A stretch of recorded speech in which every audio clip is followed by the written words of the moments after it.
হযরত রাসূল আকরাম সাল্লাল্লাহু আলাইহি ওয়াসাল্লাম দুনিয়ার জমিন থেকে আল্লাহ রাব্বুল আলামিনের কাছে আরশে মুআল্লাই সফর করেন, যাকে বলা হয় মিরাজ। এই মিরাজে যাওয়ার পথে রাসূল সাল্লাল্লাহু আলাইহি ওয়াসাল্লাম বিভিন্ন জায়গায় সফর বিরতি দিয়েছেন।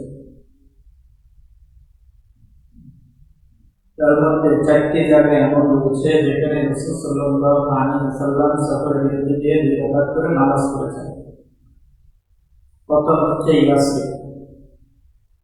ইয়াসরিব হচ্ছে মদিনা, যেখানে রাসূল জিবরাইল আলাইহিস সালাম এসে বলেছেন, আল্লাহর হাবিব আপনি এখানে অবতরণ করুন এবং নামাজ পড়ুন। রাসূল সাল্লাল্লাহু আলাইহি ওয়াসাল্লাম 2 রাকাত নামাজ পড়ে তারপরে রাসূলকে জিজ্ঞাসা করলেন, আল্লাহর রাসূল আপনি যে এখানে নামাজ পড়েছেন আপনি কি এই জায়গা চিনেন?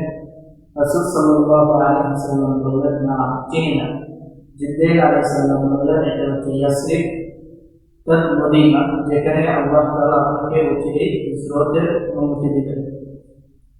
দ্বিতীয় জায়গা হচ্ছে সিনার উপত্যকা, অর্থাৎ শাজারায়ে মুসা, অর্থাৎ মুসা আলাইহিস সালাম যে জায়গায় আল্লাহ তাআলার সাথে কথা বলেছিলেন, তা হচ্ছে 2 নম্বর। আর 3 নম্বর হচ্ছে মাদায়ে, যেখানে হযরত শুআইব আলাইহিস সালাম এর বাসস্থান ছিল। 4 নম্বর বাইতুল লাহাম, এখানে হযরত ঈসা আলাইহিস সালামের জন্মস্থান।